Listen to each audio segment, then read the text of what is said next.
cheaper smokes. Need to be tapped down more.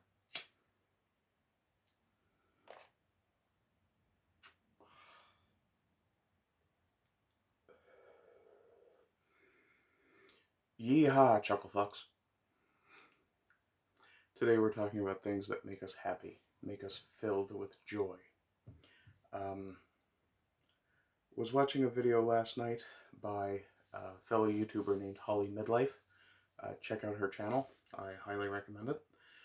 She seems to tackle some of the topics I do. There's a bit of overlap.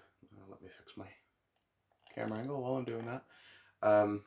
But there's a bit of overlap between our topics occasionally, or at least the philosophical basis for our topics.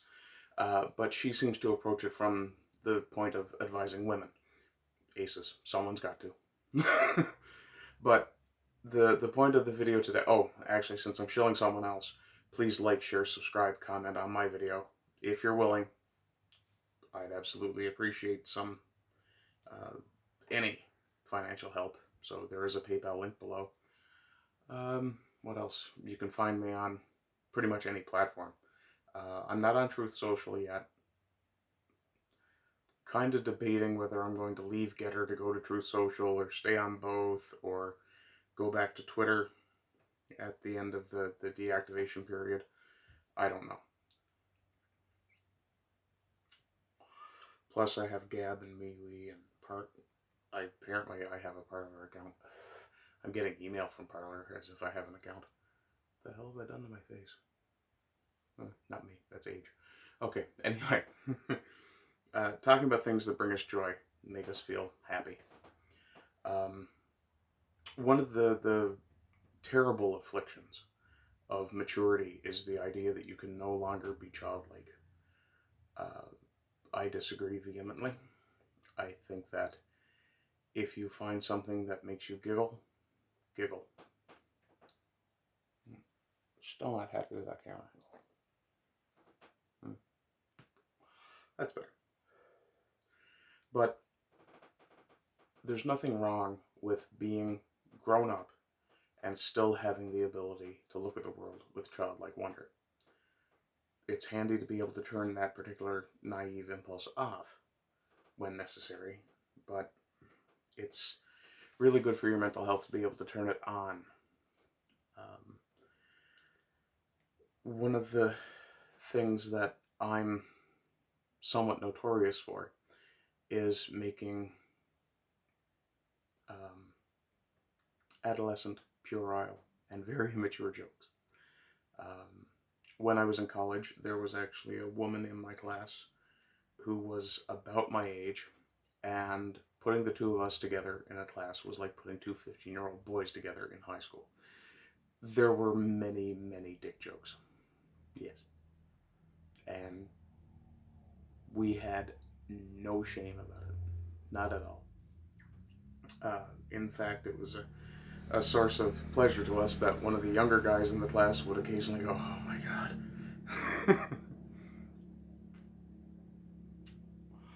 But there comes a point when you hit a level of maturity where you can go, okay, I don't need to take this shit so seriously.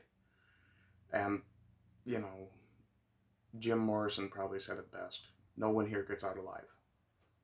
There's no point in going through life completely stoic. Short for guys, go through your hardships as stoically as you can. Constant bitching from guys doesn't solve anything, and it just makes you look weaker. That said, if you need help, go look for it. But when it comes to what brings you joy, if you're an anime fan, okay, not my bag, baby. If you're a Warhammer 40k fan, again, not my bag, baby. I like some of the lore. I think the orcs are friggin' hilarious as a concept. And Mordaka will always be funny. But I think, and I'm trying not to be too serious about this, in keeping with the tone of the theme, But to step away from that for just a second, I think part of the reason that we have the problem with, I can't use the G word anymore because YouTube might yoink me for that. So I will call them predators.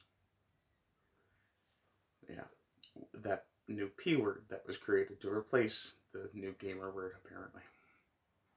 But I think part of the reason that they're becoming a phenomenon, or at least becoming numerous enough to notice, is that they don't have that spark of wonderment.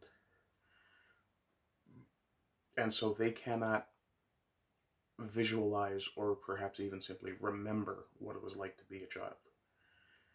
And in the case of a lot of them, I know probably quite a few of them are multi-generational leftist idiots. So, you know, if you're raised by people without humor and joy and a little bit of naive wonder, then you're not going to have any either. In a sense, I guess it's kind of an intergenerational child soldier sort of situation. And I think that's part of the reason that these people think that it's somehow okay to talk to children about sex. It's somehow okay to expose children to extremely adult sexuality, and arcane adult sexuality. There is no reason children should be exposed to kink at a parade in public. There is no reason that children should ever be able to access a library book that is so egregious in its content that it can't be read at a local town council meeting. Now, to go back to the lighter side of this, because it's Friday and fuck it.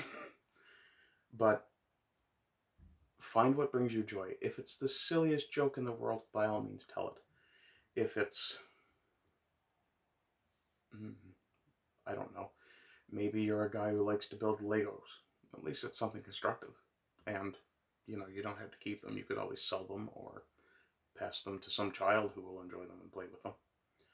But, or reading comics. I've been reading comics since I was 6, if not younger, if we count Archie comics. When I say comics, generally what I mean is superhero comics. DC, Marvel, Image, Dark Horse, the Now comics. I don't know if anybody remembers the Terminator comics that were put out by Now, but I absolutely loved those. And some of the art was just amazing.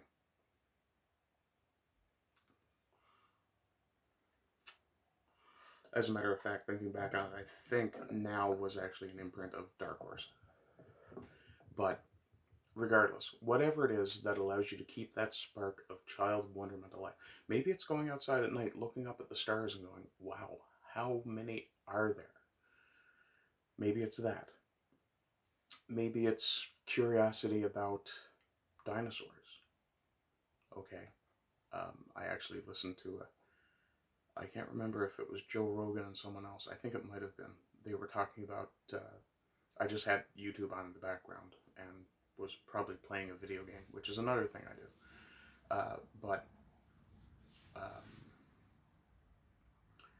they were talking about dinosaurs, and they were basically having a nerd off about whether or not dinosaurs looked the way we think they look, whether they looked like what was portrayed in Jurassic Park, or if they were feathery or what have you. I tend to think they were probably fairly downy, temperature thing. Maybe. I don't know. And we might never know until we can actually genetically recreate one, clone it, or read the entire DNA structure of it to see exactly what it would have looked like. Which, you know, might only be 50 years away at the most. But, again, this is the sort of childish curiosity that drives that sense of wonderment. That, okay, what if sense? Things like that. And I really think very strongly that we should do our best to keep that as much as possible.